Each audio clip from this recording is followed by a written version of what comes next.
Nous sommes le 6 juin 1944. Il est minuit et tout est calme dans tout le nord de la France occupée, de la Bretagne au Nord-Pas-de-Calais.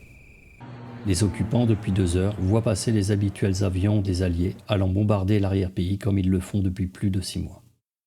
Ce soir, ils semblaient un peu plus nombreux que d'habitude au-dessus de la Normandie, mais ils sont passés allant bombarder sûrement les ponts sur la Loire cette fois-ci. De toute façon, la météo est à la tempête depuis 5 jours. Le vent, la pluie n'a pas arrêté et le beau temps n'est pas annoncé dans les prochains jours. Cependant, à la station d'écoute de l'Abwehr de Tourcoing, c'est le branle-bas de combat depuis 21h15 et la réception d'un message codé venant de Radio Londres à destination des résistants français. Le 1er juin, la première partie du message avait été annoncée à la BBC. Depuis, les responsables des écoutes étaient sur le qui-vive attendant la confirmation des vers de Verlaine. Ici Londres. Les Français parlent aux Français. Veuillez écouter tout d'abord quelques messages personnels. Les sanglots longs des violons de l'automne. Et ce soir, le message complet a été dit. Blesse mon cœur d'une langueur monotone. Selon les rapports de l'espionnage allemand, le débarquement aura lieu dans les 48 heures. Ainsi, c'est les 230 000 hommes de la 15e armée de la Wehrmacht qui se mettent en alerte entre le Pas-de-Calais, la Belgique et les Pays-Bas. Il est demandé à la 7e armée de faire de même, mais depuis le début de soirée, la majorité des officiers sont partis à un Kriegspiel prévu le 6 juin à 10h à Rennes. Et vu la météo, il n'a pas été jugé nécessaire de l'annuler. La Normandie venait de connaître son dernier jour de calme.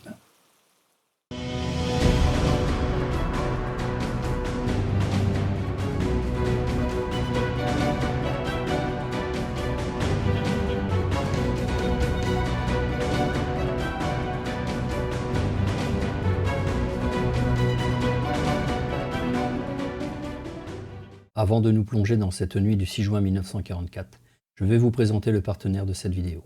Les éditions OREP, maison d'édition française, publient depuis 1994 des ouvrages ancrés sur le territoire de la Normandie. Naturellement, les ouvrages sur la Seconde Guerre mondiale et le débarquement occupent une place de choix dans le catalogue. Et c'est l'un de ces ouvrages qui m'a beaucoup aidé pour préparer ma série sur le débarquement. Le livre de Marc Laurenceau, Jour J, heure par heure, est un livre richement illustré, permettant de vivre les événements au plus près des actions, heure par heure. Le site des éditions OREP permet aussi de se faire livrer nos commandes rapidement en France, mais aussi à l'international. Avant de partir en Normandie, pensez à vous abonner pour soutenir cette chaîne et les prochaines vidéos sur le débarquement.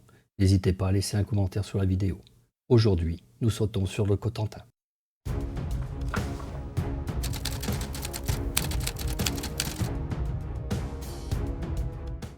L'opération Albany est une action aéroportée qui va se dérouler dans la nuit du 6 juin 1944. Voici les principaux objectifs de cette action.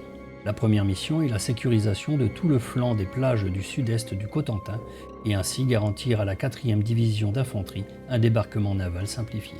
La seconde mission est de prendre et de tenir les ponts du canal de Carentan pour permettre de faciliter une jonction vers Isigny avec les troupes américaines qui vont débarquer à Omaha Beach. La troisième mission est la plus importante et la prise de l'écluse de la Barquette. Cette écluse permet aux Allemands de maintenir inondées les terres basses du Cotentin. Sa prise et l'ouverture de l'écluse est essentielle pour la poursuite des opérations. Elle donne aussi un accès au nord de Carentan. Pour ces 3 missions, la division du général Taylor a été choisie. C'est la 101e division aéroportée américaine, les Aigles Hurlants. Revenons un peu en arrière pour voir la création de cette troupe qui deviendra une référence.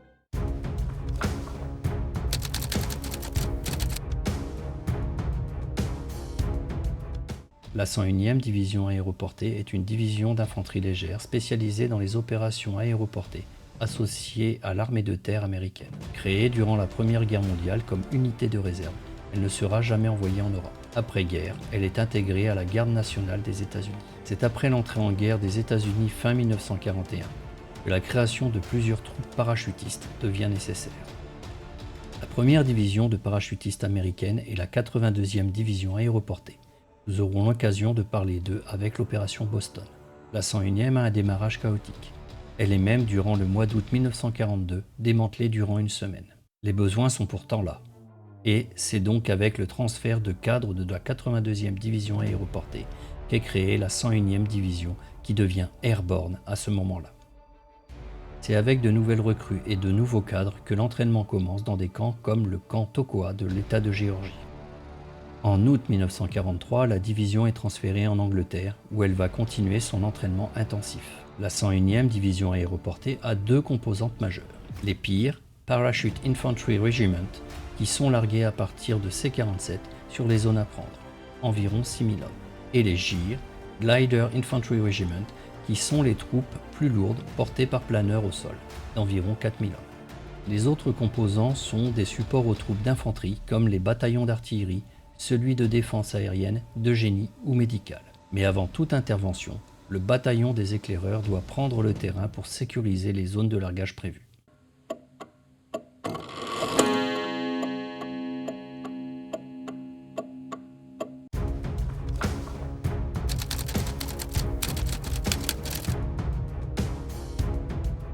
Nous sommes en Normandie, plus exactement dans la presqu'île du Cotentin. Il est minuit 7 lorsque les sentinelles allemandes signalent l'arrivée d'avions volants à basse altitude au nord de Carentan. L'opération Albany vient de commencer. Elle consiste au largage des troupes de la 101e Airborne américaine dans le sud Cotentin et les plages de l'Est. La 101e Airborne va devenir l'une des divisions les plus célèbres des troupes américaines de la Seconde Guerre mondiale. Mais à minuit, en ce 6 juin 1944, c'est une troupe de bleus n'ayant jamais connu le combat qui saute en Normandie. Ce que les sentinelles allemandes viennent de détecter, c'est la vague d'éclaireurs de la 101e, les Pathfinder. Les éclaireurs, ou Pathfinder, sont des sticks d'environ 18 parachutistes qui ont pour mission de baliser et sécuriser le terrain pour les largages de masse du reste de la division. Ils sont équipés de postes émetteurs récepteurs Eureka et de lampes de piste pour les largages de nuit. Pour les objectifs de jour, le balisage se fait à base de fanions et fumigènes colorés pour les troupes aérotransportées. Regardons plus en détail les objectifs de la nuit. Pour la 101e, il y a 3 drop zones de planifier. La drop zone A se trouve entre Houdoville-la-Hubert et à côté du petit village de Turqueville. La drop zone C se trouve à l'ouest de Sainte-Marie-du-Mont et au nord de Yesville. La drop zone D est celle la plus proche du nord de Carentan, au sud de Vierville, près des ponts du canal de Carentan. La mission principale est la sécurisation de la zone ouest du débarquement de la 4e division d'infanterie qui doit débarquer à Utah Beach à 6h30. Il y a 4 chemins de plage à sécuriser. La route numéro 1 se trouve à l'embouchure de la Douve, à Poupeville. La route numéro 2 est au sud de la plage de Utah Beach, au milieu des marais en direction de Sainte-Marie-du-Mont. La route numéro 3 est le point de sortie principal de la plage de Utah Beach. Elle se finit à Houdoville-la-Hubert. Et la route numéro 4 est la route nord de sortie de la plage du débarquement de Utah Beach. Elle se finit à Saint-Martin de Vareville. Le largage des Pathfinder est fait à vue sans repérage préalable pour favoriser la surprise, ce qui a pour conséquence un éparpillement des sticks prévus. À 0h20, soit 10 minutes après le largage, la drop zone A est en place. Le capitaine Frank Lilliman, en charge du bataillon des Pathfinder, est le premier Américain à avoir touché terre en France. Cependant, la drop zone A est trop au nord de 2 km de la zone prévue, non pas entre Turqueville et Houdoville-la-Rivière, mais à l'ouest de Saint-Martin de Vareville et au sud-est de Beuzeville-au-Plain. Les sticks de la drop zone C sont largués de façon inégale. Un stick est sur zone. Un autre est trop au sud-ouest de son objectif à proximité de la localité de Yesville, et le dernier est lâché dans la mer. La drop zone C ne sera jamais mise en place. Les sticks dédiés à la drop zone D sont correctement parachutés, mais directement sur un campement allemand engagé au sol dès leur arrivée. Cela les empêche de mettre en place une drop zone sécurisée. Le ratage du balisage des Pathfinder peut-elle à elle seule expliquer l'éparpillement des parachutistes de la 101e Airborne ? En réalité, ce sont plusieurs facteurs qui se sont additionnés tout au long du largage de la vague aéroportée qui expliquent que les pelotons de la 101e se retrouvent largués partout dans le Cotentin, certains même du côté de Valognes ou Saint-Marcouf, à plus de 30 km de l'objectif. Tout d'abord, pour ne pas alerter les postes prévus par le débarquement terrestre, les C-47 ont un vecteur d'approche sud-ouest-nord-est. Ils contournent donc le Cotentin par la gauche, ce qui les fait passer au travers de zones fortement pourvues en anti-aérien qui se sont mis en alerte dès le repérage des C-47 des Pathfinder. La météo est encore très mauvaise en cette nuit et les objectifs ne sont pas visibles à moyenne altitude, obligeant les C-47 à descendre sous le plafond, les rendant vulnérables. Et pour finir, dans les formations d'environ 36 avions, seul l'avion de tête est pourvu du récepteur pour l'émetteur Eureka. Ce qui a pour conséquence qu'après avoir passé la flaque, les formations sont complètement désorganisées et chaque avion se retrouve seul à choisir sa zone de largage. Les parachutages de la Drop Zone A débutent à minuit 48. La formation dédiée à la Drop Zone A est la plus touchée par l'éparpillement. Et malgré une Drop Zone en place 2 km au nord, seuls 3 sticks de para sautent sur zone sur plus de 100. C'est donc des sticks éparpillés qui se retrouvent partout dans le Cotentin, chacun essayant de se regrouper et de s'orienter vers les objectifs. Une grande majorité tombe dans les marais inondés, se noyant à l'arrivée d'à terre ou sont capturés par les Allemands.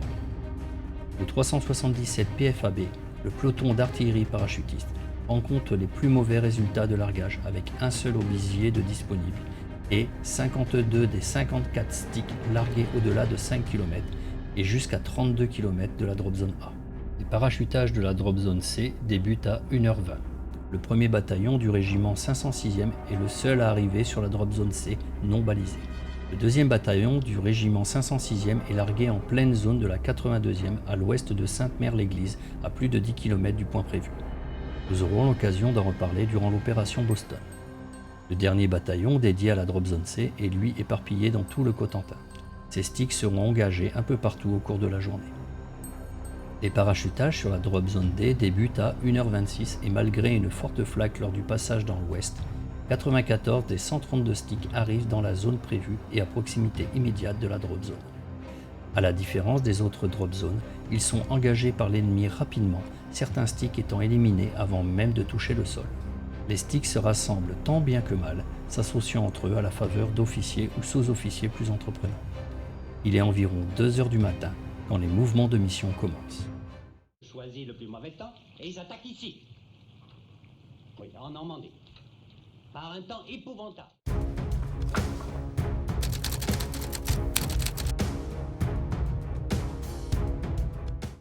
Face à ce déploiement de force et des parachutages éparpillés dans le Cotentin, comment ont réagi les Allemands et comment se sont-ils comportés face à la 101e?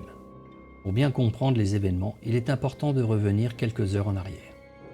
Au QG allemand du Cotentin, les généraux des 243e, 709e et 91e divisions d'infanterie chargées de la défense du Cotentin sont partis dès le 5 au soir au Kriegspiel. Et ils n'imaginent pas qu'avec le mauvais temps, les Alliés ont déjà engagé l'opération Overlord et sa première étape, le plan Neptune.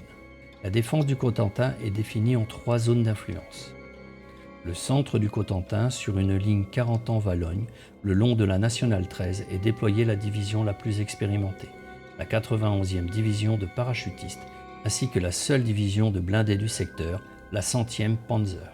Sur la côte ouest du Cotentin, il y a la 243e division d'infanterie, qui ne sera pas engagée lors du 6 juin 1944. Et sur la côte est, entre le canal de 40 ans et Cherbourg, la 709e division d'infanterie associée à la 795e Osttruppen georgienne. La 91e division parachutiste est la meilleure unité d'infanterie du Cotentin. Elle est composée d'environ 10 500 hommes. Elle fait partie du 84e corps du célèbre général Marc, dont nous reparlerons bientôt. Sa force est de 2 régiments de grenadiers, le 1057e et le 1058e, un régiment d'artillerie nommé 191 et des petits régiments de soutien antiaérien, génie, renseignement et logistique. Son commandant est le général William Fallet. En soutien de la 91e division, il y a la 100e division de Panzer. Cette division n'est pas une division d'élite, mais elle a été constituée avec les réserves de chars français capturés en 1940. Elle se compose de S-35 et de chars Oshkich H-39 repeints aux couleurs de la Wehrmacht. La 709e division d'infanterie est au contraire de la 91e, nombreuse et très mal équipée. C'est une division dite statique. Elle doit donc défendre des points fixes et a peu de possibilités de mouvement. Elle se compose de volontaires, de conscrits ou de prisonniers de guerre russes. Son âge moyen est de 36 ans. Elle est aussi incorporée au 84e corps d'armée. Sa mission est de défendre les plages dans des points fortifiés, les WN alias Widerstandsnetz, en clair les nids de résistance. Elle est répartie sur les 250 km de côte de Poupeville à Cherbourg. Au milieu de la 709e se trouve le régiment de volontaires géorgiens, le 795e géorgien. Étant peu sûr selon les critères allemands, il est placé au milieu de 2 bataillons de la 709e en défense est du Cotentin. Les premières alertes de parachutage enclenchent que des patrouilles légères étant considérées comme des parachutages pour la résistance. L'augmentation des accrochages au sud de la drop zone D et au sud de Sainte-Mère-l'Église rendent confus la définition d'un vecteur d'attaque contre les Américains. Les officiers supérieurs étant partis au Kriegspiel manquent cruellement pour coordonner les groupes des différentes composantes disponibles. À nos questions posées au début du chapitre, il n'y a pas de réponse claire. Les troupes de la 91e ont bien réagi et ont causé du tort lors des parachutages. Contrairement à ce qui était attendu, le 795e Georgian s'est très bien comporté et il ne sera capturé qu'avec la perte de Cherbourg. Dans la 709e, cela a été très variable. Beaucoup de compagnies se rendent dès la vue d'un uniforme américain. D'autres se battront comme des diables, comme sur le chemin numéro 4 de Utah Beach. Mais revenons au mouvement de nos parachutistes. Quelles ont été les actions de la 101e durant le temps prévu avant sa rencontre avec la 4e division américaine prévue sur Utah Beach? Vous êtes de la 82e? Non, on est de la 101e. 101e? Mais où diable est la 82e? Écoute mon pote, on ne sait même pas où est notre propre unité.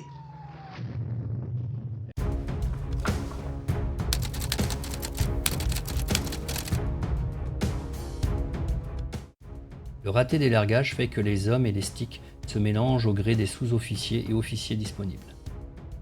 La perte des équipements de transmission fait que certains groupes feront des allers-retours à la pêche aux informations. Regardons du nord au sud comment les différents régiments de la 101e ont réagi. Dans la drop zone A, les bataillons du régiment 502e s'organisent et poussent vers la mer. Le lieutenant-colonel Steve Chapuis, commandant en second du régiment du 502e, malgré une blessure à la jambe et avec des troupes rassemblées au Petit Bonheur-la-Chance, pousse vers Saint-Martin de Vareville et prend position de la batterie de la ville à l'ouest de celle-ci. Le lieutenant-colonel Cassidy du 1er bataillon du régiment du 502e, largué trop au nord de la drop zone A, prend position sur une ligne défensive entre Bezourville et Foucarville. Ensuite, il pousse vers Saint-Martin de Vareville, qu'il prend à 6h30, mais il n'arrive pas à sécuriser le chemin numéro 4, fortement défendu par le 919e régiment de la 709e division allemande. Le lieutenant-colonel Cole du 3e bataillon du régiment du 502e bouge tout d'abord vers Sainte-Mère-l'Église, voyant la ville entre de bonnes mains, repart plein est vers Saint-Martin de Vareville. En chemin, il récupère tous les sticks perdus qu'il trouve, quel que soit son régiment, dont la Easy Company du lieutenant Winters du 506e. Après un contact avec le 2e bataillon du lieutenant-colonel Steve Chapuis, il part vers le sud, vers Odoville et le chemin numéro 3. À Odoville, le chemin numéro 3 menant à Utah Beach est sécurisé à 7h30, soit 1 heure seulement après le début du débarquement. C'est près de 20 km réalisés à pied en 5 heures en territoire hostile. Le chemin numéro 4, fortement défendu par le 919e régiment de la 709e division allemande, ne sera pas sécurisé en temps utile. Mais le raté de la plage de Utah ne portera pas préjudice au débarquement de la 4e division d'infanterie. Dans la drop zone C, les troupes sur place préparent la future landing zone de l'opération Chicago, prévue à l'aube à 4h du matin pour les GIR de la 101e à l'ouest de Yesville. C'est à Yesville que le colonel Robert Sink, chef du régiment du 506e PIR, installe son poste de commandement. Le 1er bataillon, accompagné du général Taylor, prennent Sainte-Marie-du-Mont et installent le poste de commandement de la 101e dans la ville. Dès 3h du matin, les bataillons poussent vers l'est en direction des chemins numéro 2 et numéro 1, sécurisant la plage de Utah Beach. Le chemin numéro 2 est sécurisé rapidement vers 5h du matin. Cependant, le chemin numéro 1, situé dans le village de Poupeville, est atteint vers 6h, mais il est fortement défendu par un détachement du régiment de grenadiers 1058e de la 91e division. Un long combat s'engage alors que les troupes de la 4e division vont arriver sur Utah Beach. Au sud, dans la drop zone D, alors que les troupes arrivent au sol, les patrouilles allemandes le long de la douve engagent le combat. Le surnombre engendré par le succès des parachutages permet de repousser les assauts, puis de pousser vers les objectifs à sécuriser. Le colonel Johnson, commandant le 501e PIR, s'empare de l'écluse de la Barquette vers 4h du matin au nord de Carentan.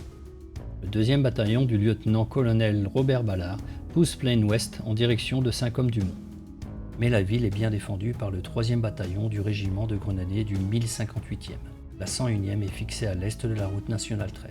Au sud-est de la drop zone D, le 3e bataillon du 506e PIR a pris position à côté de 4h30 du matin autour des ponts en bois sur la Douve, au lieu-dit des Moulins à l'ouest de Brévent et du port.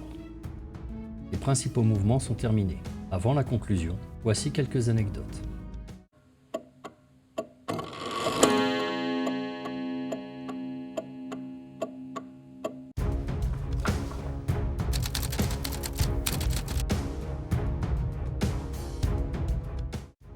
Alors que les Américains essayent de se déployer, bien au nord sur la batterie d'artillerie de Saint-Marcouf, l'enseigne de vaisseau de première classe Homsen, commandant l'ensemble des pièces de 210 dépendant de la Kriegsmarine, va jouer un mauvais tour au stick de la 101e qui s'est perdu là-bas. Capturant un premier Américain de la 101e et écoutant les marais autour de la batterie, bruissant d'un bruit inhabituel, il remarque le criquet qui a été donné aux troupes. Armés de celui-ci, ces troupes capturent plus de 20 Américains tombés dans le secteur. Autour du point de défense WN-05 qui deviendra célèbre dans quelques heures, le lieutenant Yanke voit tomber des parachutistes à l'arrière de sa position dans la zone inondée. Il envoie ses hommes à la capture de ces parachutistes. 19 hommes de la 101e sont capturés par le WN-5 avec 2 blessés. Le soldat allemand infirmier Hoffmann fait les premiers soins et les Américains sont enfermés dans un bunker du WN-5.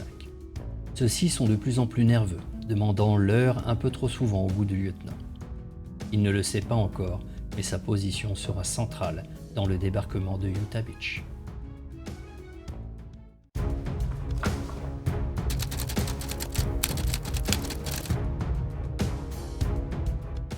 L'opération Albany est terminée. C'est près de 6000 parachutistes de la 101e Airborne qui ont été largués sur le Cotentin. L'éparpillement des parachutages a joué en faveur des Américains, car les Allemands ont été incapables de définir un contour d'attaque des régiments parachutés. Les combats ont été engagés au petit bonheur la chance. De plus, le manque d'officiers pèse lourd dans la balance, permettant à la 101e de se rassembler petit à petit pour fournir des points d'attaque. Concernant les objectifs de la plage Utah, les routes numéro 1, 2 et 3 sont sécurisées, tandis que la route numéro 4 tient bon, mais au final sans conséquences, comme nous le verrons lors du débarquement. Les ponts de bois sur le canal de la Douve sont sécurisés au lieu-dit des Moulins, à l'ouest de Brévent et du port. Et, le point le plus important, vers 40 ans, l'écluse de la Barquette est prise et défendue. Malgré que les prises des villages de la côte est ont été faciles, la ville de Saint-Côme-du-Mont tient encore et est fortement défendue par les troupes de la 91e division parachutiste. Le succès de l'opération a pourtant eu un coût important. 50% des effectifs de la 101e sont hors de combat, perdus, capturés ou tués. Cela reste pour l'état-major un succès, car il tablait pour plus de 70 à 80% de pertes au premier jour. Le flanc droit de l'axe du débarquement est sécurisé dans les temps, mais le succès d'Overlord ne sera possible que si le flanc gauche de l'attaque est lui aussi un succès. Nous verrons dans le prochain épisode comment les divisions aéroportées britanniques et canadiennes se sont comportées sur le front de la rivière Horn. Je vous remercie d'avoir visionné cette vidéo. Pensez à vous abonner pour ne pas rater les prochains épisodes de Temps de bataille sur le jour le plus long.